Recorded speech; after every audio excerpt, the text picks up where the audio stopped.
Check Podcasts.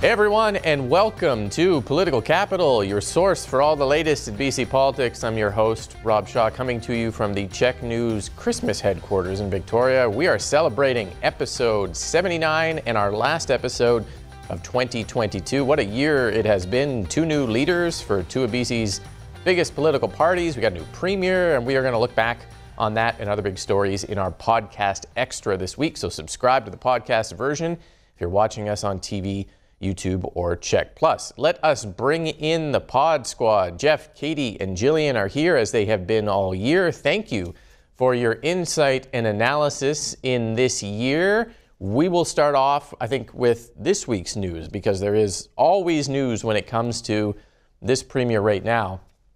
David Eby announced a 2-year rate freeze at Icbc, saying it will help motorists during an affordability crisis, but there are lots of questions about whether Icbc can afford this. The corporation's lost more than $600 million in the last 4 months. It's on track to post a $300 million deficit. Katy, you first. What did you make of the rate freeze and the kind of way it was handled and the situation that we find ourselves in here? Well, I thought that Aaron Sutherland of the Insurance Bureau had a really great line on the report. He said, anytime a monopoly insurance company puts out a report extolling the virtues of a monopoly system, we should really take it with a healthy dose of skepticism, which I think is an evergreen statement for a variety of agencies and sectors. But three things jumped out at me from the Icbc commissioned report. So first, the rate freeze is 2 years, which is politically convenient, given it removes any accountability or transparency until after the next scheduled election. Number two, Quebec is noticeably absent in the jurisdictional comparison. I think this is also convenient for the NDP, as Quebec's no-fault model has rates that are on average like $300 lower than BC's offering. And three, while premiums are down, that's not due to Icbc improving itself. Prices are down because the ability to sue has been eliminated, and Icbc spends more on operating expenses than injury claims. So all in all, the promises to fix Icbc have not been realized by the premier. He's just really applied a fresh coat of paint on a house with a cracked foundation.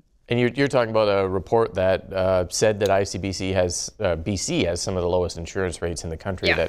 That not everyone agrees with the report, but it certainly paints that picture. Jeff, rate freeze, affordable rates, Icbc's health, put that together for us. Okay. Wow. Big challenge there. I would say that it was choppy communication. It was the first choppy communication that Premier Eby, the self-styled man of action, has had since he assumed office. I think, though, at the end of the day, folks will that will fade into the past, and folks will look at what's on their car insurance bill and decide whether or not they approve of what the government's doing. And you look at that rate comparison chart, and you look at what BC is charging drivers for auto insurance right now in the middle of an affordability crisis. If you're an 18-year-old dude driving a 2012 Civic, like you do, if you're a 2012 Civic driving 18-year-old dude. I was waiting for the old reference to some sort of Knight Rider or kit or something like that, but that's okay. Yep. I got nothing. $2,550 in BC, $6,000 in Alberta. If you're a 40-year-old woman, you drive a Ford Escape SUV, special edition, because you want the extras. $1,900 in Alberta, $1,500 in Ontario, $1,049 in BC. So that's the political calculus. That's the political win. I assume at some point I'm going to have to go into a Murray Rankin-esque deep dive on the difference between paper losses and actualized losses, but let's save that for later in the show. Yes. No, that was the creative, imaginative math that the Premier and Icbc CEO pulled out in the middle of their thing, saying, hey, this is just investment losses. Well, that's true, but investment losses have never been taken out of Icbc's numbers in any other year. They weren't taken out when they were a dumpster fire. They've never, taking them out is like saying, well, yeah, okay, I'm still getting paid, but I'm just going to I still get paid even though I have all these debts over here. And I don't think that math flies at all. But anyways, Jillian, let's bring you in. What do you think? Yeah, I agree. I think, it was funny to see Eby, who so famously pinned ICBC's dire finances on the Liberals with his colorful dumpster fire imagery, come out and sort of, say that keeping rates is low is more important than making sure finances are shored up. But I think that it's not surprising that they did this. We're reaching the end of the year.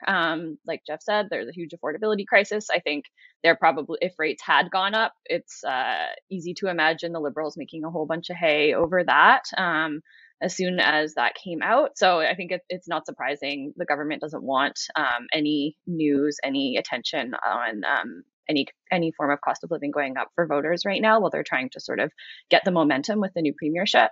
I do think that it is a really interesting thing to keep an eye on, because I think given how much Eby focused on this as minister and how much public attention there was on him and his handling of ICBC's finances, of all of the Crown Corporation's finances that he's going to wear if they do go south, this is it. So it's a big bet that those investments are going to go up.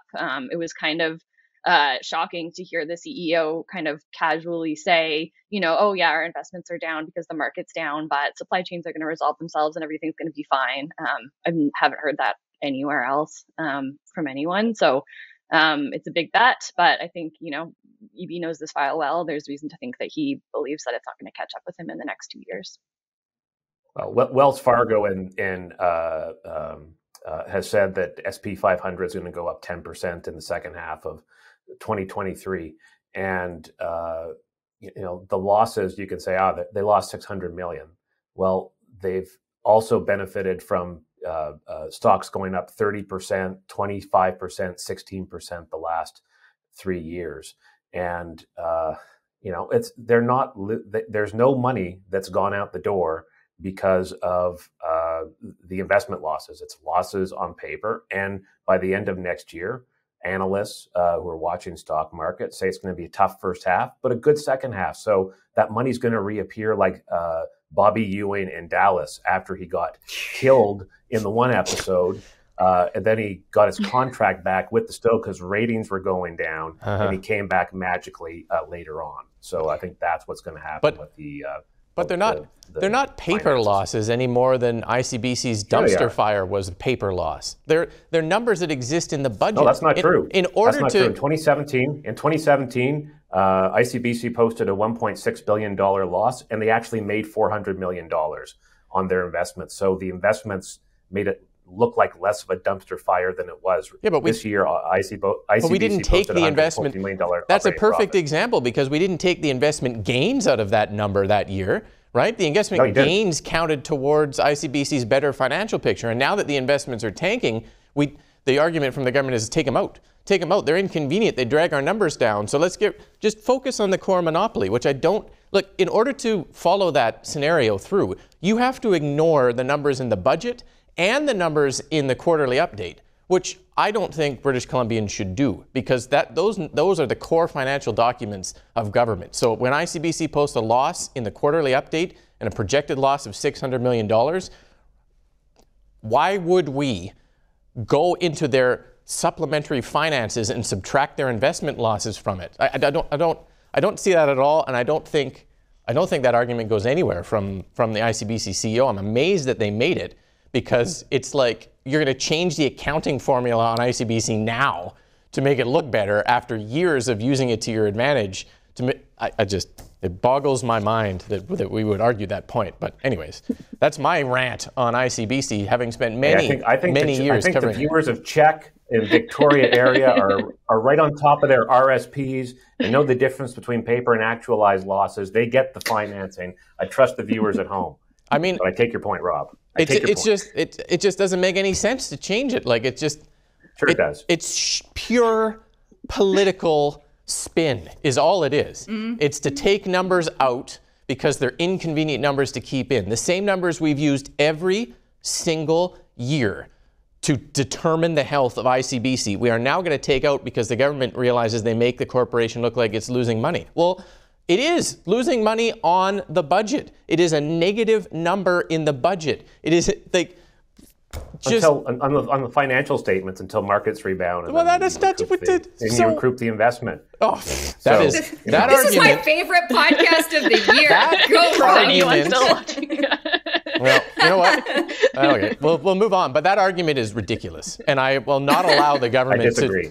I will not allow the government to change the reporting structure that tells British Columbians ignore the budget. You can't ignore the budget. And you can't ignore the quarterly update. Those are the numbers on ICBC. You lock them in. You don't just say, "Hey, British Columbians, don't look at the budget or quarterly update." I find that fundamentally no one's saying wrong. That. No one's saying that. You They're are just saying that you need to balance the operating profit of $114 million against we should just restart the whole podcast, because I think everyone has now gone to watch Richard Zussman on Global. Yeah, let's move on and talk about something less contentious. That was low, just because all right, well, sure, go ahead. I'm blaming myself. I'm not blaming you. I would not. I know that's government's argument, and I know why you're repeating it, but I think the argument is nonsense. I'm not repeating it. It's just my wife's an accountant. She walks me through the finances. Good. I'd be a mess on finances if it weren't for my wife, but she, this is just reading the balance sheet. All right. No. Well, okay.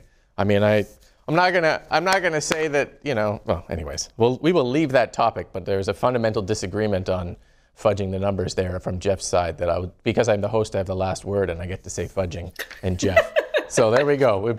I don't even know what our next topic is. I believe downtown Eastside. Downtown Eastside. Something much less contentious. There we go. The downtown Eastside.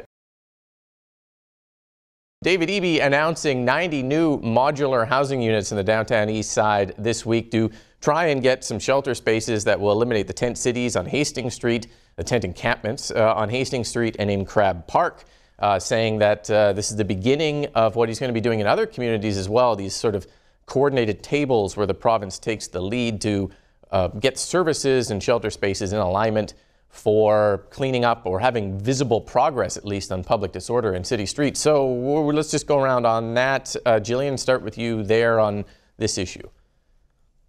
Yeah, I mean, I think this is a good initiative. It's a little bit kind of baffling why we didn't see if the land was there from the city and the province had the funds, why we haven't seen this earlier.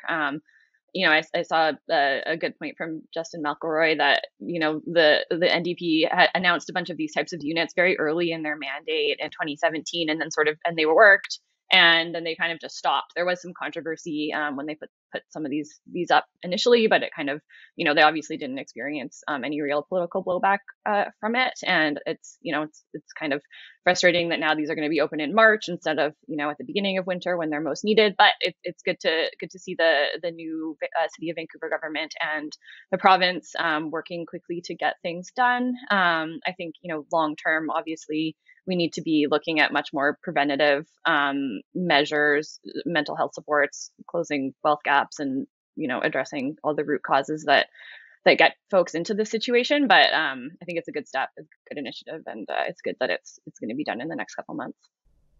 Certainly in alignment with the mayor of Vancouver, who's there. The premier said they're perfectly in lockstep on this. He seems to have done a bunch of meetings in Chinatown and the downtown East Side with service providers to get everyone kind of moving in the same direction here, and it addresses the issue of lack of coordination. The fire chief ordering these tents to be removed in Vancouver, but not enough shelter spaces from BC Housing to put people into them.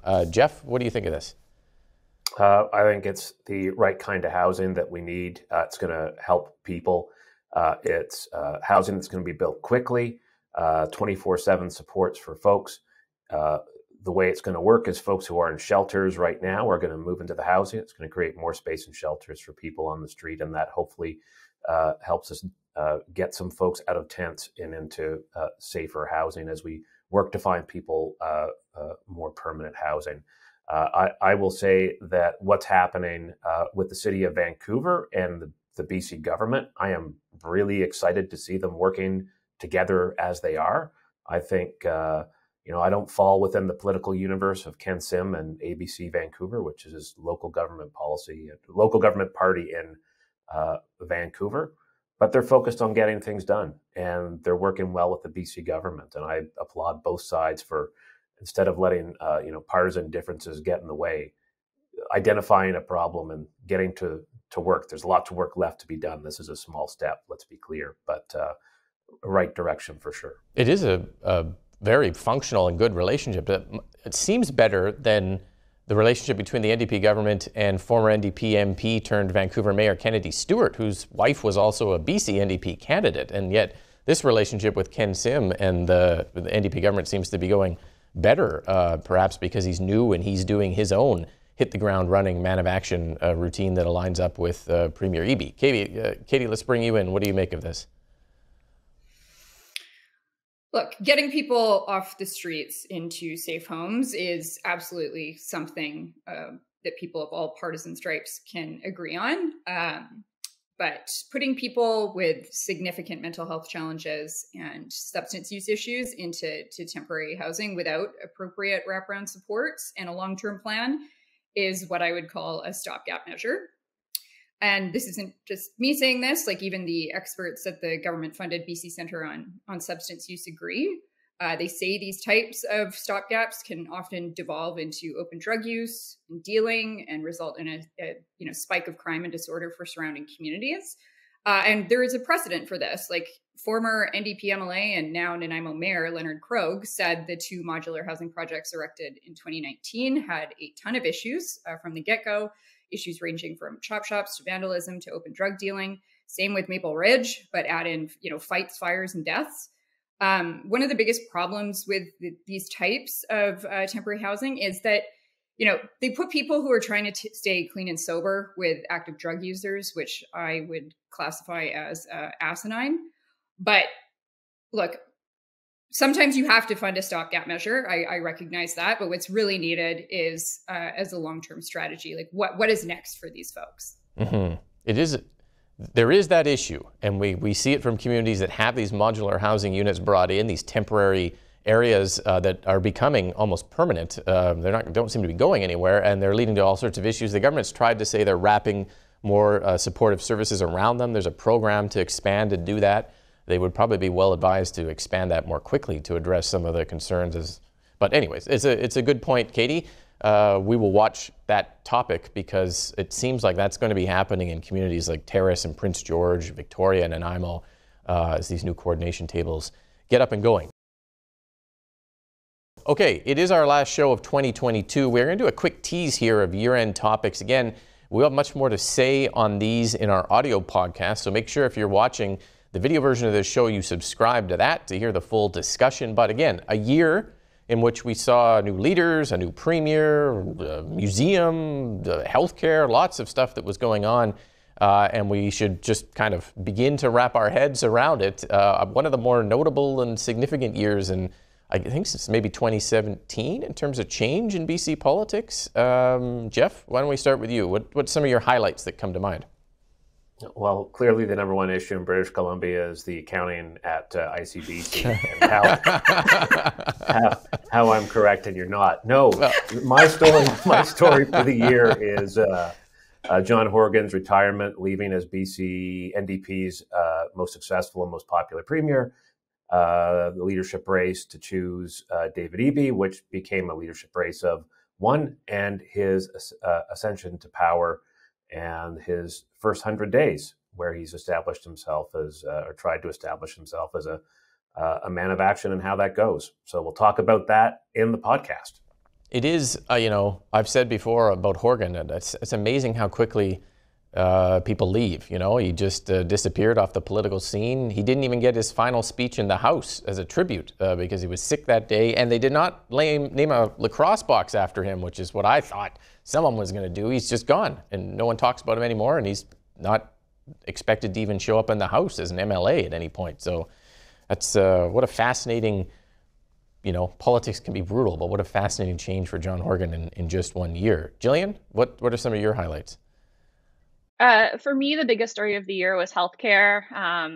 it was one thing after another. A year ago, we were still in Omicron, being told we weren't going to get to dance on New Year's Eve and that gyms were closed again because the healthcare system was stretched. And then after restrictions lifted in the spring, it's just been one thing after another, from family doctors to now the pediatric healthcare crisis. So to me, that was the most persistent major story province-wide this year. It's interesting how we went from one healthcare crisis to another, and the system remains in the same underlying problems about recruitment and retention and burnout and capacity and funding. But from COVID into, what is still COVID and other healthcare problems, wait times, massive wait times at Children's Hospital. Yeah, it's an underpinning top issue no matter what the administration or the party leader this year. Katie, what's something that jumps out at you want to tease for the podcast here? Yeah, look, I think there's lots of things that, challenges government is facing, transition in the NDP, et cetera. Those are all viable. I do want to move away and talk about the significant change that we saw with a revitalized and motivated official opposition. Kevin Falcon re-entered provincial politics. He won the BC Liberal leadership race and has been really working nonstop to get the party into fighting shape for the next election. He's also achieved something that folks have talked about for over 20 years, but haven't delivered on, which is getting approval from members to change the name and the brand of the party. So we'll talk about this more, but I think this has been a really good year for the official opposition. BC United Football Club. That name seems to have done well. It landed well. There's no major issues with it. And it's going to take time to get used to calling that party BC United, assuming the change goes through before a next election, whenever that may be. But yeah, a lot of movement on the opposition side. Maybe it'll be in the spring. I think so. Jeff, don't even. Once they sort out those Icbc finances, I think they'll be in a fine position to call an early election. But no, 2024 then. That's right. Yeah, let's not goad the government into breaking the law. Okay, all right. Well, thank you for watching the show this year and being part of our show, giving us feedback. We've got lots of great viewer feedback and lots of very interesting comments over the years. So thank you for watching. Thank you for listening. And thank you to the panel. As always, we will be back in 2023 with all the latest on BC politics here on Political Capital.